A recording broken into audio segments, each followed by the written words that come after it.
नमस्कार साथियों, मैं हूं आपका दोस्त और साथी जसवंत जस्सी। दोस्तों, आप एक ऐसी स्टोरी, एक ऐसा किस्सा बताने जा रहे हैं जो आज से पहले आपने कभी नहीं सुना होगा।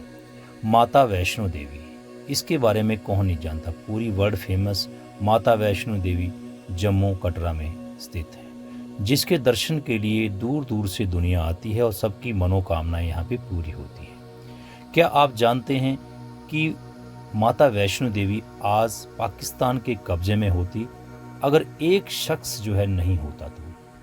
किस प्रकार ये हुआ, कैसे हुआ, पूरी जानकारी आपको इस वीडियो में बताएंगे। दोस्तों, अगर आप पहली बार हमारे YouTube channel sure and pure session पे विजिट कर रहे हैं और ऐसी ही लर्निंग वीडियो देखना चाहते हैं तो हमारे चैनल को कर लीजिए सब्सक्राइब, बेल आइकन को प्रेस करते हुए और नोटिफिकेशन को ऑन कर लीजिएगा ताकि आने वाले हर प्रकार की वीडियो आप तक सबसे पहले पहुंचे।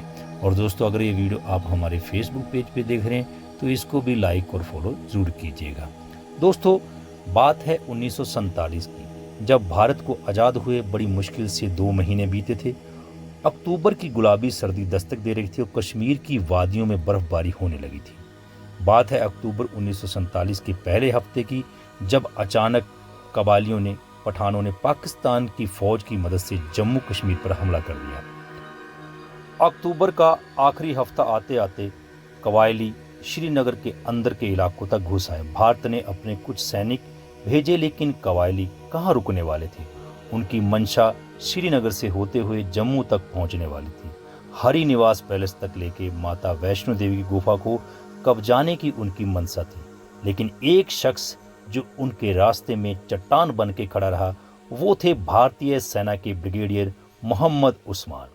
मोहम्मद उस्मान एक ऐसे व्यक्ति जो 15 जुलाई 1912 को मऊ जिले में बीबीपुर गांव में जन्मे थे। उनके पिताजी काजी मोहम्मद फारूक बनारस के कोतवाल हुआ करते थे और उन्हें खान बहादुर का तगमा दिया गया था। उस्मान के पिता चाहते थे कि उनका बेटा भी उनकी तरह पुलिस में नौकरी करे, लेकिन ऐसा नहीं हुआ क्योंकि उस्मान जो है बचपन से ही हकलाते थे, इसलिए उनको पुलिस सेवा में नौकरी नहीं मिली। पुलिस की सेवा में नौकरी नहीं मिली, इसके बाद उस्मान ने सेना में जाने का मन बनाया और सेंड हार्ट्स मिलिट्री कॉलेज का फॉर्म भरा और वहां पे उनका सिलेक्शन हो गया। सेंड हार्ट में सैम मानेकस उनके बैचमेट थे, जो आगे चलकर भारतीय सेना के अध्यक्ष बने। तो बात नवंबर 1947 के पहले हफ्ते की, कबायली राजौरी तक पहुंच गए। 24 नवंबर आते आते उनकी झंगड़ पर कब्जा कर लिया। कबायलियों का अगला लक्ष्य नौशेरा था। एक बार नौशेरा उनके कब्जे में आते ही जम्मू दूर नहीं था। उस वक्त ब्रिगेडियर मोहम्मद उस्मान नौशेरा में थे और वो 50 पैरा ब्रिगेडियर का अगुवाई कर रहे थे। कबायलियों ने नौशेरा को चारों तरफ से घेर लिया और 2 दिन के अंतराल पर नौशेरा में 3 बार आक्रमण किया, लेकिन हर बार ब्रिगेडियर उस्मान की फौज से उनको मुंह की खानी पड़ी। ऐसे ही एक बार जनरल करियप्पा ब्रिगेडियर उस्मान के साथ मिलने आए और उनको कहा कि मैं आपसे एक तोहफा चाहता हूं। वह तोहफा है कोर्ट। आप कोर्ट पर हमला करें और अपने कब्जे में लें, क्योंकि कबायली और पाकिस्तानी फौज कोर्ट को ट्रांजिट कैंप के रूप में इस्तेमाल कर रही थी।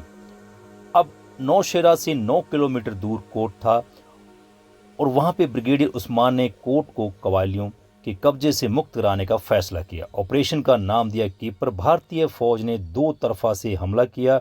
एयरफोर्स भी जम्मू एयरबेस से ब्रिगेडियर उस्मान को मदद दे रही थी। बात है 1 फरवरी 1948 की सुबह की। लगभग भारतीय सेना कोर्ट फतेह कर चुकी थी, लेकिन अचानक आसपास के गांव में सो रहे कबायलियों को खबर लग गई और वे दोबारा से टूट पड़े। ब्रिगेडियर उस्मान को इस तरह के अप्रत्यक्षी हमले का पहले से ही अंदाजा था, इसलिए उन्होंने अपनी 2 कंपनियां जो है रिजर्व में रखी थी कि कबायलियों को मुंह तोड़ जवाब देने के लिए। और 10 बजते बजते भारतीय सेना ने कोर्ट को अपने कब्जे में कर लिया। इसी प्रकार से नौशेरा में मोहम्मद उस्मान का नाम नौशेरा के शेर के रूप में जाने लगा। कोर्ट पर जीत हासिल करने के ठीक 5 दिन बाद कबायली पाकिस्तानी फौज की मदद से एकजुट होकर फिर से नौशेरा पर हमले करने की तैयारी कर ली और करीब 11,000 कबायली ने इस पर हमला किया और 6 फरवरी को सुबह टूट पड़े। तमाम मुश्किलों के बावजूद भारतीय सेना पीछे हटी नहीं और कवायलियों का प्लान फेल हो गया। बहुत ही कम संसाधन, चुनिंदा सैनिकों के बावजूद नौशेरा पर कब्जे का प्लान करने वाले ब्रिगेडियर उस्मान रातों रात हीरो बन गए और उनको नौशेरा का शेर कहा जाने लगा।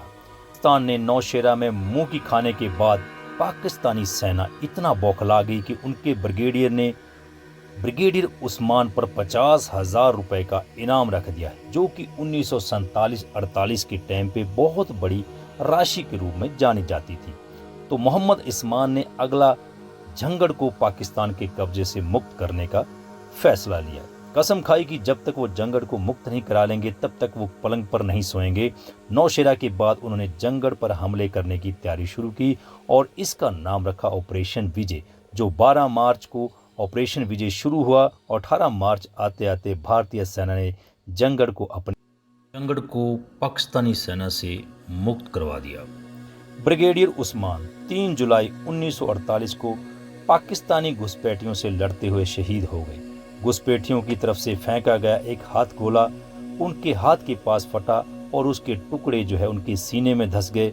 भारतीय फौज में जय हिंद कहने का चलन शुरू करने वाले ब्रिगेडियर उस्मान का पार्थिव शरीर दिल्ली लाया गया और प्रधानमंत्री नेहरू ने उनको तमाम दिग्गज ब्रिगेडियर उस्मान खान को अंत्येष्टि के साथ शामिल किया गया और जामिया मिलिया विश्वविद्यालय परिसर में उनको सुपुर्दे खाक किया गया। जिस वक्त ब्रिगेडियर उस्मान का देहांत हुआ उनकी उम्र महज 36 साल की थी। मरणोपरांत महावीर चक्र से उनको सम्मानित किया गया। वह अगर आज जिंदा होते तो वो भारतीय सेना के पहले मुस्लिम अध्यक्ष होते। तो दोस्तों, आपने जाना कि किस प्रकार से ब्रिगेडियर मोहम्मद उस्मान ने पाकिस्तानी सेना के कब्जे से माता वैष्णो देवी और जम्मू कश्मीर को छुड़वाया और आज माता वैष्णो देवी कटरा जम्मू में शोभित है और अपने भक्तों के सारे दुखड़े दूर करते हुए उनकी झोली खुशियों से भर रही है। तो एक बार सभी बोलिए जय माता दी। तो दोस्तों, इसी प्रकार की और इन्फॉर्मेटिव वीडियो देखने के लिए हमारे YouTube channel sure and pure Srishti को सब्सक्राइब करें, बेल नोटिफिकेशन को ऑन करें। मिलते हैं फिर एक और नई जानकारी, motivational video, life learning video के साथ। तब तक के लिए नमस्कार, धन्यवाद, जय माता दी।